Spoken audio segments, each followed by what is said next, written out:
Hello viewers, I am Sushantu Mukherjee from the Rising Youth newspaper and today I am going to interview Mr. Sir आपका नाम बताइए। मेरा बहादुर सिंह। बहादुर सिंह। तो sir आप कब से सब्जी बेचने का काम कर रहे हैं? ठेला करीबन 20 साल हो गए मेरे को लगाते हुए। 20 साल हो हाँ गए। जी। तो आप ग्वालियर से ही हैं? हाँ, ग्वालियर से ही हैं।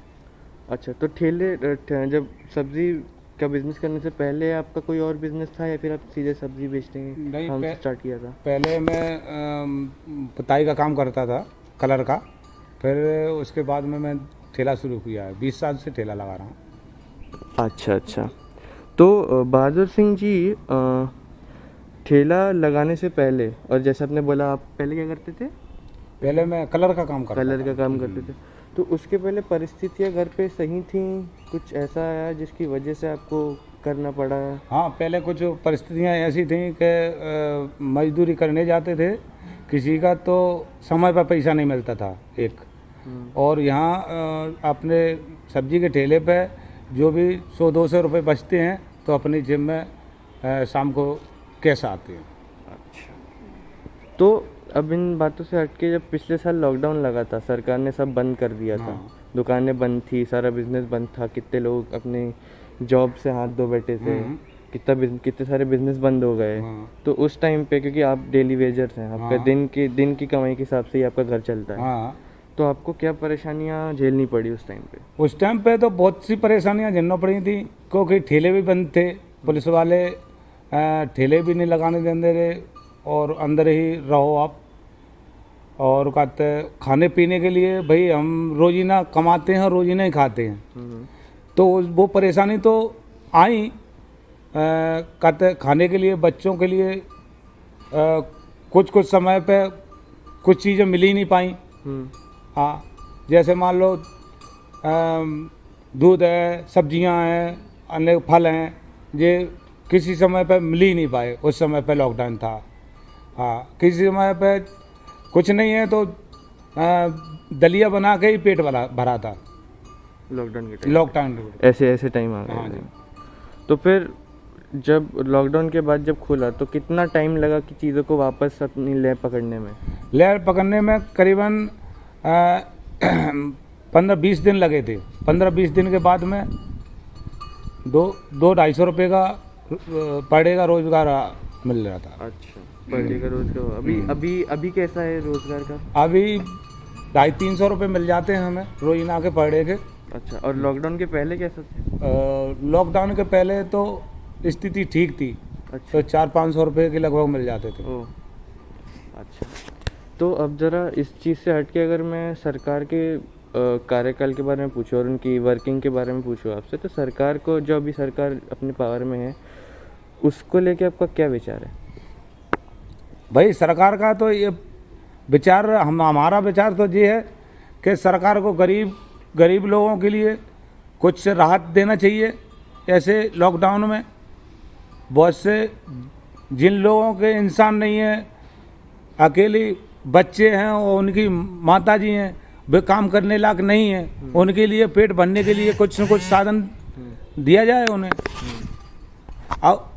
अब कोई बन से सरकार से 5 किलो दे दिया एक महीने में, का 5 किलो बच्चे खाएंगे क्या? 5 किलो तो खाते हैं। अरे महीने में करीबन लगेगा तो कम से कम 20 किलो आटा लगेगा। 5 किलो में कुछ नहीं होगा। और सरकार ने तो दे दिया 5 किलो आटा। अब 5 किलो आटे में भाई घर का खर्चा तो पूरा होगा नहीं, आटे के संग में और भी चाहिए सामान। बिल्कुल। हाँ, तेल है, दाल है, सब्जियां और भी चाहिए उसके लिए, तभी तो वो खावे, उससे पेट भरेगा। आटे से पेट नहीं भर पाएगा।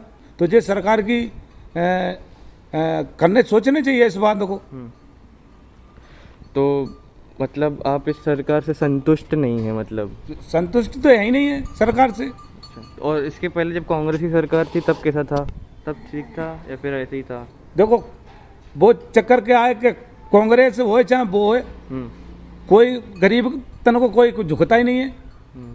सब नेता हैं, बड़े बड़े लोग हैं, वो अपने पैसा के पेट भरवे के चक्कर में घपले पे घपला होता है। कोई भी टेंडर आता है किसी का भी, तो उसमें काम हो नहीं पाता है 10 पैसे का, और बताते हैं 1 रुपये का हो गया। और पूरे हड़प जाते हैं पेट में। और गरीब जनता को क्या मिलेगा? और गरीब जनता बेचारी, हाँ, गरीब जनता वैसे ही पड़ा रही है। अरे भाई, वो उसको रोजीना की मजदूरी नहीं मिलेगी, वो पेट कहाँ से भरेगा? तो आप जैसे आप सब्जी का कारोबार करते हैं, हाँ जी। आपका पूरा जो आय है वो किसानों पर ही टिका है ना? किसान जब सब्जी बेचते किसान लाएंगे तभी तो हम। हाँ, तो अभी जो सरकार ने किसान बिल पास किए हैं जिसके लिए किसान लोग धरना दिए बैठे हुए हैं, अगर आपको पता हो अगर, हाँ, तो उसके ऊपर आपको क्या कहना है? आप तो किसानों की बात माननी चाहिए। हाँ जी, हाँ, हाँ जी। किसानों की बात माननी चाहिए ना हम्म, सरकार को। भाई सरकार उनकी बात कौन नहीं मान रही? हम्म, क्या कारण है? तो वो उसकी बात मानने तो चाहिए किसान की। अब यार पूंजीपतियों के पास में जमीन अगर चली जाएगी, किसान के पास बचेगा क्या? तो मतलब आप हित में नहीं है मतलब इसके? हम तो रोस्टे हैं बिल्कुल। बिल्कुल विरोध में है हाँ? इसके। अच्छा, तो अगर आप चाहें तो मतलब आप कैसे करना चाहें जब स्थिति चल रही है देश की, आपको पता ही है, तो अगर आपके दिमाग में कुछ हो ऐसा कि सरकार इसको अपनाए तो अपन वापस ट्रैक पे आ जाए ज़िंदगी लोगों के, तो आपको क्या लगता है सर, वो क्या करना चाहिए? तो ऐसा है कि जैसे मान लो आपने, सरकार ने दे दिया कि ठेले वालों को 10-10 हज़ार रुपये का वो दिया जाए पर महीने? पर महीने नहीं, लोन। अच्छा। 10,000 रुपये का लोन निकाला जो सरकार ने। अभी एक भी ठेले वाले को नहीं मिला है। आज उसको कितने महीने हो चुके हैं? भाई ये काम 10,000 रुपये का एक मामूली से काम है सरकार के लिए। वो तो क्या है कि निकाल देती है योजना और डली है पेंडुलम में बात। बिल्कुल सही बात है। तो धन्यवाद सर आपका समय देने के लिए, आपके जो विचार है वो हमारे साथ शेयर करने के लिए, हमारे दर्शकों के साथ शेयर करने के लिए।